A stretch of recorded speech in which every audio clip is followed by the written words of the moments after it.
देश के भविष्य यानी युवाओं को जागरूक और सशक्त बनाने के उद्देश्य से देवरिया में विकसित भारत युवा संवाद कार्यक्रम का आयोजन किया गया, जहां शिक्षा, कौशल विकास, कैरियर मार्गदर्शन, प्रतियोगी परीक्षाएं, सोशल मीडिया के दुरुपयोग, साइबर क्राइम और यातायात नियम जैसे अहम मुद्दों पर विस्तार से चर्चा हुई। खास बात ये रही कि इस मंच पर प्रशासन और शिक्षा जगत के अनुभवी लोग एक साथ नजर आए। देवरिया में आयोजित विकसित भारत युवा संवाद कार्यक्रम में बड़ी संख्या में छात्र छात्राओं ने हिस्सा लिया।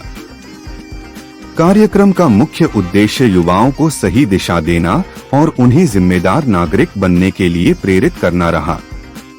इस दौरान देश के अग्रणी IAS की तैयारी कराने वाले शिक्षकों ने छात्रों को प्रतियोगी परीक्षाओं की रणनीति, समय प्रबंधन और लक्ष्य निर्धारण के बारे में विस्तार से जानकारी दी। वहीं देवरिया के पुलिस अधीक्षक ने युवाओं को साइबर क्राइम और सोशल मीडिया के दुरुपयोग से सावधान रहने की सलाह दी। उन्होंने बताया कि छोटी सी लापरवाही भी बड़े अपराध का कारण बन सकती है। कार्यक्रम में यातायात नियमों के पालन पर भी विशेष जोर दिया गया। युवाओं से अपील की गई कि वे खुद भी नियमों का पालन करें और दूसरों को भी जागरूक करें। कार्यक्रम के दौरान छात्रों ने भी खुलकर अपने सवाल रखे और विशेषज्ञों से सीधे संवाद कर अपनी शंकाओं का समाधान किया। विकसित भारत के सपने को साकार करने में युवाओं की भूमिका सबसे अहम मानी जाती है। ऐसे में इस तरह के संवाद कार्यक्रम न सिर्फ युवाओं को दिशा दे रहे हैं, बल्कि उन्हें जागरूक और जिम्मेदार नागरिक बनाने की दिशा में भी बड़ा कदम साबित हो रहे हैं। ग्राम पंचायत स्तर पर 2 इकाई काम करती है। एक बोलते हैं ग्राम पंचायत और एक बोलते हैं ग्राम सभा। ठीक है, ग्राम सभा एक ऐसी सभा है जो कभी विघटित नहीं होती। ये बहुत ही महत्वपूर्ण बात है। जोरदार ताली बजाने में यहाँ पे बुलाने का वजह यही होता है, अभी विजय सर ने बताया, पूरी टीम ने आपको बताया था। इसके लिए साथ साथ हम विकसित भारत में सपोर्ट कर सकते हैं। कैसे? इसके के साथ हम पढ़े लिखे होते हैं लेकिन रोड पे गलती करते हैं। गलती वही लोग करते हैं जो ज्यादा पढ़े लिखे होते हैं।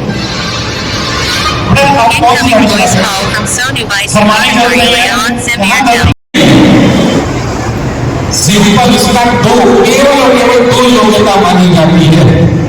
एक, तो जिस साल आप परीक्षा देने जा रहे होते हैं वो साल 1 जुलाई या 1 अगस्त को आपकी उम्र, एज आपकी 21 साल होनी चाहिए।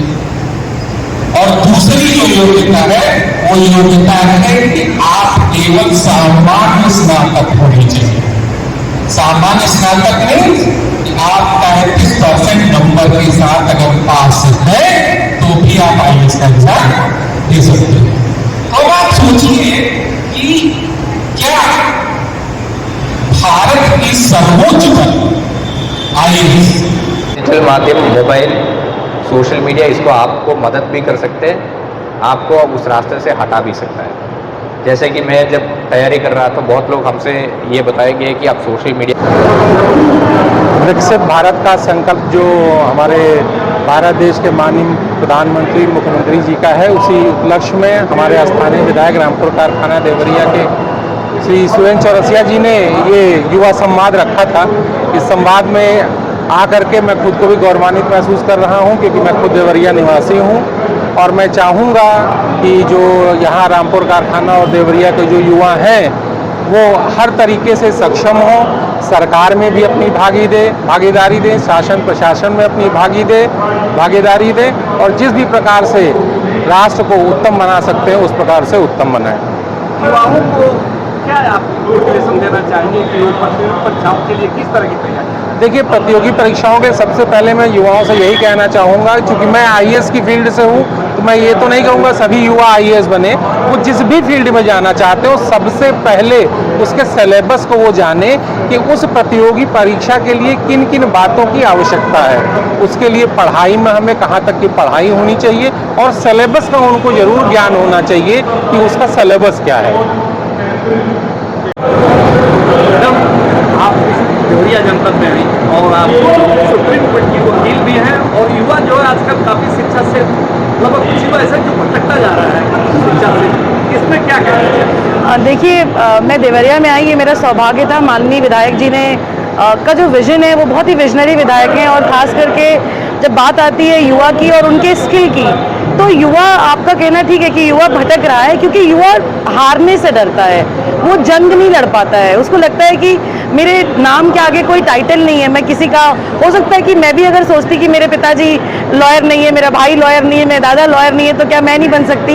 युवा के अंदर फियर है क्योंकि वो, उसको कोई बताने वाला नहीं है, वो इमोशनली कमज़ोर है, वो साइकोलॉजिकली कमज़ोर है, वो इस कंपटीशन के दौर पे बहुत ज़्यादा डिस्ट्रैक्टेड है, सोशल मीडिया से डिस्ट्रैक्टेड है। तो इस तरह के कार्यक्रम क्या करते हैं, युवाओं को उनको समय समय पे बताते हैं कि नहीं, डिस्ट्रैक्शन नहीं होना है, आप कर सकते हैं। और जैसा कि मैंने कहा भी था कि there is no scope of talent, सभी लोग टैलेंटेड है, इट जस्ट कि आप कैसे ट्रेनिंग दे रहे हैं युवाओं को। तो इस तरह के कार्यक्रम डेफिनेटली युवाओं को प्रेरित करेंगे, वो अपने करियर को चूज करें और देश का नाम रोशन करें। युवाओं को मीडिया के माध्यम से क्या कहना चाहिए? मैं चाहूँगी खूब पढ़िए और मन लगा के पढ़िए और देश का नाम रोशन करिए, अपने प्रदेश का नाम रोशन करिए, अपने ज़िले का नाम रोशन करिए। क्योंकि जब कोई युवा निकलता है ना, कुछ बनता है, तो सिर्फ उसके घर वाले खुश नहीं होते, पूरा जिला खुश होता है, गांव खुश होता है, प्रदेश खुश होता है और सभी खुश होते हैं। सो सारे युवाओं को ऑल द बेस्ट, खूब मन लगा के पढ़िए। मेरा नाम वर्षा सिंह है। आज दिनांक 24/4/2026 को रामपुर कारखाना क्षेत्र अंतर्गत माननीय विधायक जी द्वारा आयोजित विकसित युवा संकल्प संवाद कार्यक्रम में भाग लेने का सौभाग्य मेरे को प्राप्त हुआ। एक बहुत ही अच्छा कदम है जो हमारा युवाओं को परिशीलन देना और उनका जो इच्छा के अनुसार, उनका पोटेंशियल के अनुसार उनको डेवलप करने के लिए ऐसे पल लिया जा रहा है। मेरे साथ बहुत ही सम्मानित लोग द्वारा भी सदस्यों को संबोधित किया गया है। मैं पूरा उम्मीद करता हूं कि आगे आने वाले समय पर देवरिया का युवाओं को अपना पोटेंशियल रियलाइज़ करने के लिए काफ़ी मदद मिल जाएंगे और विकसित भारत का बृहद सपना याथार्थ होते हैं। विकसित भारत युवा संवाद कार्यक्रम की आप अध्यक्षता कर रहे हैं, आपके द्वारा ये कार्यक्रम किया जा रहा है, किसकी रूपरेखा कैसे तैयार की और क्या संदेश देना चाहते हैं? देखिए, हमारे मन में एक विचार आया कि आज हम सड़क, पुल, पुलिया ये सब तो बना ही रहे हैं। हम लोगों को विकसित भारत को विकसित करने के लिए हमें युवा निर्माण के क्षेत्र में कुछ कार्य करने चाहिए और इसी निमित्त आज हम लोगों ने ये कार्यक्रम आयोजित किया है। और आपने देखा होगा तो अनेकों विषयों के अनेक विशेषज्ञों ने इन युवाओं को अपने माध्यम से इनको अपना राय दिया है, इनको सुझाव दिया है, इनको मार्गदर्शन देने का काम किया है और यही मार्गदर्शन आने वाले समय में इन युवाओं के उज्जवल भविष्य की एक रास्ता बनाने का काम करेगा, इनकी नींव को मजबूत करने का काम करेगा। राजनीति के क्षेत्र में तो आप ढेर सारे कार्य करते हैं, लेकिन शिक्षा के क्षेत्र में ये कार्य करने की प्रेरणा आपको कहाँ से है? देखिए, जब भी कोई आदमी सकारात्मक सोच के साथ काम करता है तो कुछ नई चीजें उसके पास आती रहती है। आज हम इन 3 मॉडलों को डेवलप करने जा रहे हैं। हम अपने विधानसभा के जो मेरे युवा साथी हैं, हम उनको बिजनेस, स्पोर्ट और एजुकेशन, इन 3 मॉडलों पर हम इनको आगे ले जाने के लिए प्रयास कर रहे हैं और जल्दी ही आप देखेंगे कि ऐसे हम दर्जनों सेमिनार आयोजित करके उन बच्चों को चिन्हित करके उनकी आवश्यकता के अनुसार, उनकी प्रतिभा के अनुसार हम उनको चिन्हांकित करेंगे और उनको सहयोग प्रदान करते हुए जनता से भी, अपने भी, सरकार से भी, इन तीनों तरह से हम इनको जोड़कर एक नए मॉडल पर इस विधानसभा को विकसित करने के लिए काम कर रहे हैं। युवाओं को इस कार्यक्रम के माध्यम से क्या कहना चाहिए? मैं तो युवा भाइयों से यही कहूंगा कि आप सब इस सेमिनार तक आएं, क्योंकि यहाँ आना ही आपके लिए आपके जीवन में एक नए रास्ते का, एक नए मार्ग को प्रशस्त करेगा, जिसके माध्यम से आपकी जो प्रतिभाएं हैं वो बाहर आएंगी और आपके सपने साकार होंगे।